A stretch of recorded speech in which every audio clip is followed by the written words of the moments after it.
आज हम understanding quadrilateral का 3.3 एक्सरसाइज करेंगे। 3.2 तक हमने कर लिया है, तो उसका लिंक डिस्क्रिप्शन में दिया हुआ है, वो आप देख सकते हैं। आज 3.3 शुरू करते हैं। 3.3 में ये न्यू एनसीईआरटी का क्वेश्चन है। क्वेश्चन नंबर 1 से स्टार्ट करते हैं। क्वेश्चन नंबर 1 देखो क्या लिखा है। गिवन अ पैरेललोग्राम ABCD, ये फिगर दिया हुआ है, ऐसे बना हुआ है पैरेललोग्राम ABCD, ये गिवन है। ये दोनों डायगोनल भी बना हुआ है, ये हमने बना दिया। ये दोनों इंटरसेक्ट कर रहा है O पे। लिखा है given a parallelogram ABCD, complete each statement along with the definition और प्रॉपर्टी यूज्ड। मतलब इसमें फिलिंग द ब्लैंक्स है, इसमें हमें भरना है कि AD किसके इक्वल होगा और क्यों होगा, उसका रीजन भी लिखना है। अब ये फिगर देखो, इसमें क्या लिखा है ABCD, ये दिया हुआ है कि पैरेललोग्राम है। ये जो दोनों डायगोनल है O पे इंटरसेक्ट कर रहा है। तो पैरेललोग्राम का हमने प्रॉपर्टीज पढ़ा था ना, उसमें इंट्रोडक्शन में याद करो कि अपोजिट साइड इक्वल होता है। तो AD किसके इक्वल होगा, BC के। तो यहाँ पे क्या हो जाएगा, BC, AD is equal to BC। Reason क्या लिख देंगे, because opposite sides are equal. Opposite sides are equal in a parallelogram, opposite side equal होता है, इसलिए ये AD इक्वल टू BC हो।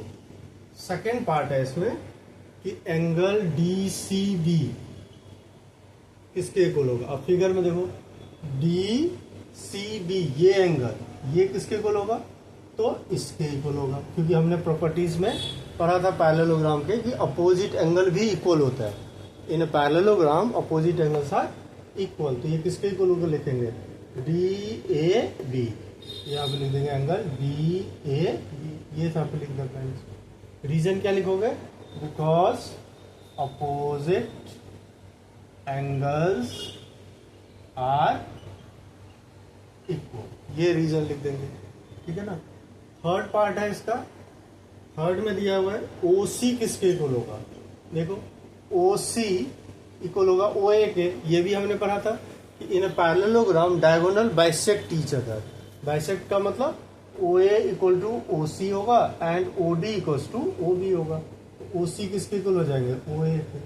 रीजन में क्या लिखेंगे, because diagonal bisect each other, ये रीजन हो जाएगा इसका। जो डायगोनल है वो बाइसेक्ट करता है, मतलब ये रीजन लिख देंगे, डायगोनल बाइसेक्ट ईच अदर, ऐसे डायगोनल बाइसेक्ट ईच, ठीक है ना। और फोर्थ पार्ट है, इसमें कह रहा है कि angle DAB, angle DAB plus angle CDA, ये किसके इक्वल होगा। फिगर देखो DAB ये एंगल होगा और CDA ये एंगल होगा। इस दोनों का सम कितना होगा, इस दोनों का सम होगा 180 डिग्री।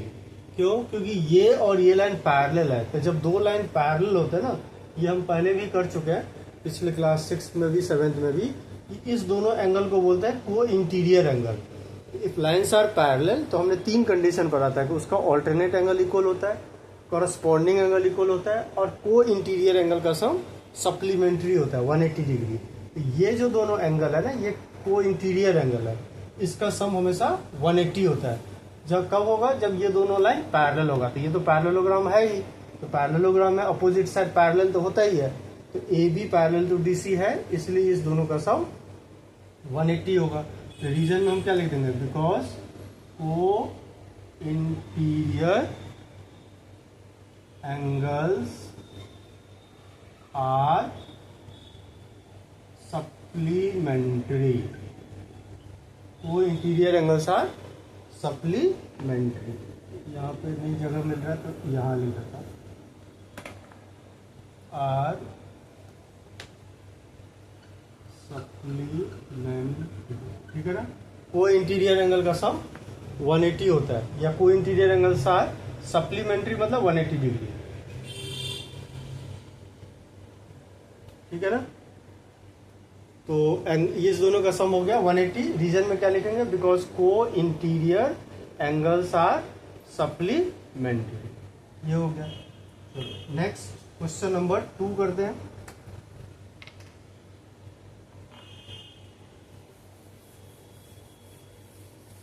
क्वेश्चन नंबर 2 में क्या है?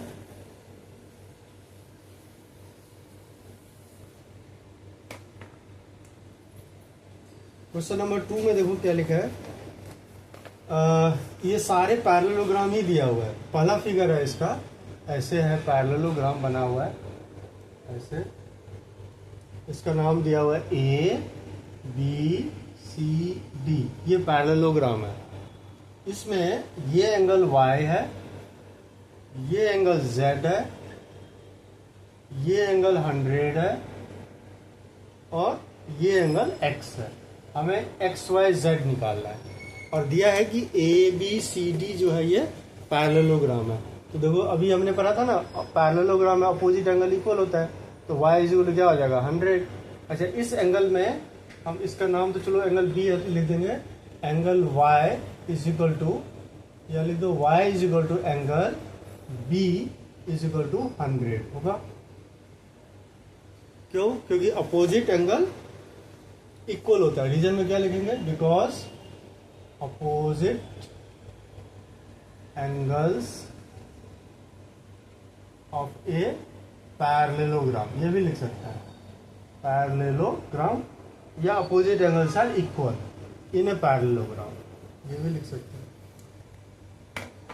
ये लिख दो opposite angles are equal in a parallelogram.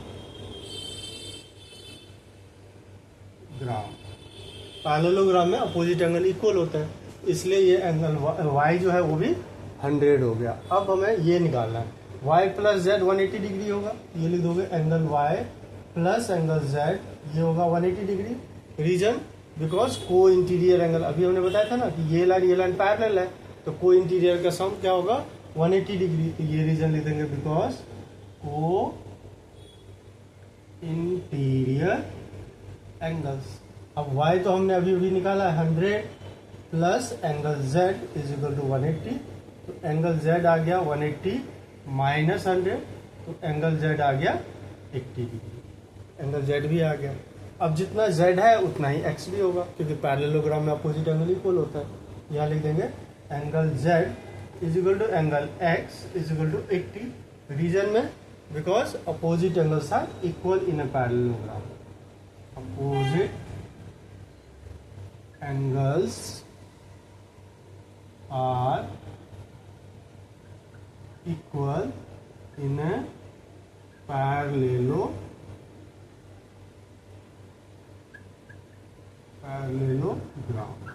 Opposite angle equal होता है पैरेललोग्राम में, इसलिए angle z is equal angle x is equal to 80 हो गया।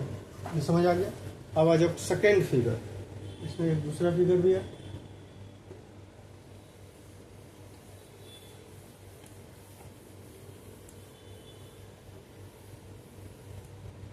सेकेंड फिगर में है, इसमें भी देखो ऐसे बना हुआ है, कुछ ऐसे बना हुआ है पैरेललोग्राम ऐसे। इसमें ये है z, ये है x, ये है 50 और ये है y।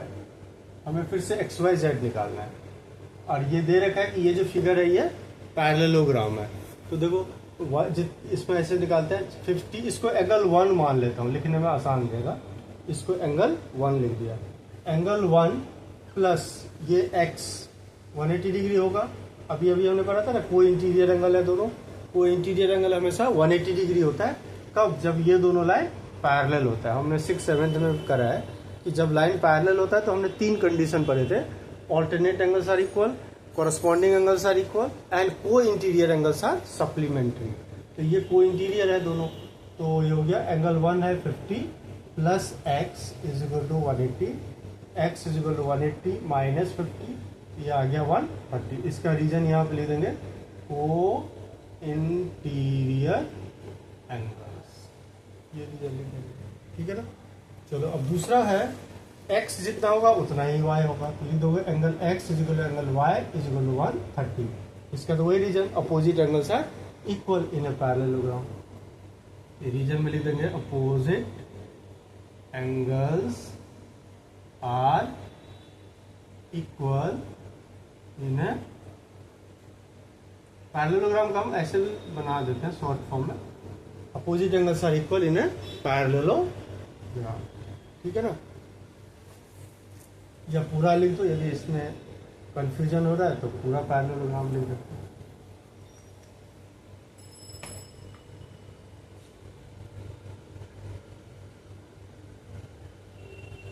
पैरेललोग्राम। चलो अब हमें निकालना है z। z कैसे निकालोगे? तो z निकालने का दो तरीके हैं। देखो ये और ये लाइन पैरेलल है तो y और z ये दोनों ऑल्टरनेट एंगल है, तो ये भी लिख सकते हैं कि angle y equal to angle z, ये क्या होगा, y हमने निकाला अभी 130, ये भी हो जाएगा 130, बिकॉज ये दोनों कौन सा एंगल है, ऑल्टरनेट एंगल। यहाँ लिख देंगे because alternate angles are equal, alternate angles are equal, ये लिख सकते हैं। तो हमारे पास एक्स वाई जेड आ गया। अब नेक्स्ट थर्ड फिगर कर लेते हैं।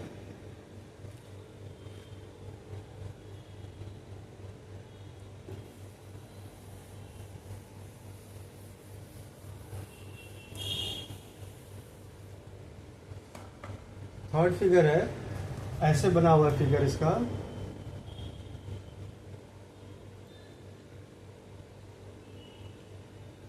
कुछ इस टाइप का है, ये है ऐसे ज्वाइन किया हुआ है, ये 90 डिग्री बना हुआ है साइन, ये z है, ये 30 डिग्री है, ये y है और ये x है। ये हमें एक्स वाई जेड फिर से निकालना है और ये भी फिगर पैरेललोग्राम ही है। तो देखो x ये तो 90 डिग्री ही होगा, वर्टिकली अपोजिट, ये दोनों एंगल इक्वल होता है ना, ये 90 डिग्री है, इसको 1 मान लेता हूँ, ऐसे नंबरिंग कर देता हूँ। Angle 1 is equal to angle x is equal to 90 degree. दोनों कौन सा एंगल है, ऐसे होता है ना, जब दो लाइन कट करता है तो ये एंगल और ये एंगल हमेशा इक्वल होता है, इसको बोलते हैं वर्टिकली अपोजिट एंगल। ऐसे ये एंगल और ये एंगल भी इक्वल होता है, इसको भी बोलते हैं हम वर्टिकली अपोजिट एंगल। ये सब हम पहले कर चुके हैं, इसलिए हम ये लिख देंगे angle 1 is equal angle x, reason लिख देंगे वर्टिकली अपोजिट एंगल्स, ठीक है ना। ये आ गया रीजन। अब x आ गया, ये 30 है तो y निकल जाएगा, क्योंकि ट्राइंगल के 3 एंगल का सम 180 होता है, ये भी हमने पढ़ा हुआ है। तो x प्लस 30 प्लस y इस कितना होगा 180 डिग्री, क्योंकि ये तो ट्राइंगल है, ट्राइंगल के 3 एंगल का सम क्या होता है 180। तो इसका रीजन लिख देंगे sum of 3 angles of a triangle is 180 degree. यहाँ पे लिख देंगे sum of 3 angles of a triangle is 180 degree. अब हमारे पास x हमने निकाला अभी 90 plus 30 plus y is equal 180, तो 120 प्लस y इज इक्वल 180, तो y इज इक्वल होगा 180 माइनस 120, तो y इज इक्वल ये आ गया 60 डिग्री। तो ये हमारे पास y भी आ गया। अब हमें निकालना है z। तो देखो y और z ये दोनों कौन सा एंगल लग रहा है, ऑल्टरनेट एंगल है, तो ऑल्टरनेट एंगल भी तो इक्वल होता है जब लाइन पैरेलल होता है। तो क्या लिख देंगे angle y equal to angle z is equal to y अभी हमने निकाला 60 equal to 60। Reason because alternate angles are equal, alternate angles are equal. Reason लिखना ज्योमेट्री में बहुत जरूरी होता है, रीजन नहीं लिखोगे ना तो मार्क्स कट जाएंगे, इसलिए रीजन हमेशा लिखना चाहिए। तो y इक्वल टू जेड ये हो गया ऑल्टरनेट एंगल्स। ये हमने 3 फिगर कर लिया। अब इसमें 2 फिगर और है, ये हम नेक्स्ट वीडियो में करेंगे, क्योंकि वीडियो थोड़ा बड़ा हो जाएगा, तो फिर अगले वीडियो में कर लेंगे। तब तक आप चैनल को लाइक सब्सक्राइब अपने फ्रेंड के साथ शेयर जरूर कर दें। और मैं एक चीज़ और समझा देता हूँ, जो पिछले क्लास में हमने किया हुआ है जिसमें ये यूज़ हो गया, थोड़ा सा और क्लियर हो जाएगा। ये जो हमने अभी बता रहा हूँ ना, ये ऑल्टरनेट एंगल, ये सब इक्वल कैसे होता है, देखो ये हमने पहले किया हुआ है कि ये दोनों लाइन यदि पैरेलल लाइन है, ये लाइन को बोलते हैं ट्रांसवर्सल लाइन। तो हमने ये पढ़ा हुआ है कि जब ये और ये लाइन पैरेलल होता है, ये और ये जो दोनों एंगल होता है ना, ये ऑल्टरनेट एंगल होता है, ये हमेशा इक्वल होगा। ऐसे ये और ये दोनों भी ऑल्टरनेट है, ये भी हमेशा इक्वल होगा। और इस दोनों का सम हमेशा 180 होगा, बिकॉज को इंटीरियर एंगल है, क्योंकि ये दोनों लाइन पैरेलल है। इस दोनों एंगल का सम भी 180 होगा, बिकॉज को इंटीरियर है, क्योंकि दोनों लाइन पैरेलल है तो 180 हो जाएंगे। और ये जो एंगल है, ये इसको 5 ले लेता हूँ, इसको 6, 7 और ये 8। एंगल 2 जो होगा वो हमेशा 5 के इक्वल होगा, क्योंकि ये दोनों कॉरस्पॉन्डिंग एंगल है। 3 जो है वो 6 के इक्वल होगा, क्योंकि ये भी कॉरस्पॉन्डिंग है। 4 जो है वो 8 के इक्वल होगा, कॉरस्पॉन्डिंग है। 1 जो है वो 7 के इक्वल होगा, क्योंकि कॉरस्पॉन्डिंग एंगल। क्योंकि लाइन जब पैरेलल होता है तो हमने बताया था ना, 3 कंडीशन हमेशा इक्वल होता है। ऑल्टरनेट एंगल इक्वल होता है, कॉरस्पॉन्डिंग एंगल इक्वल होता है, और को इंटीरियर का सम 180 होता है। इक्वल होता है, को इंटीरियर का सम 180 होता है। ये तो पहले ही पता है कि ये जो दोनों एंगल है ये वर्टिकली अपोजिट है, ये तो इक्वल होता ही है। ये दोनों भी वर्टिकली अपोजिट है। 3 और 8 ये देख रहे हो ना, ये वर्टिकली अपोजिट है, इक्वल होगा। 5 और 1 ये भी वर्टिकली अपोजिट है, जो इक्वल होगा। क्योंकि ये हमने इसलिए बता दिया क्योंकि हम अभी जितने भी सम किए ना, इसमें ये यूज आ रहा है। ये हम पिछले क्लास समय किए हैं 6, 7 में, तो थोड़ा रिवाइज हो गया। अब नेक्स्ट वीडियो में अगले क्वेश्चन करेंगे। अब चैनल को लाइक सब्सक्राइब अपने फ्रेंड के साथ शेयर जरूर करना। धन्यवाद।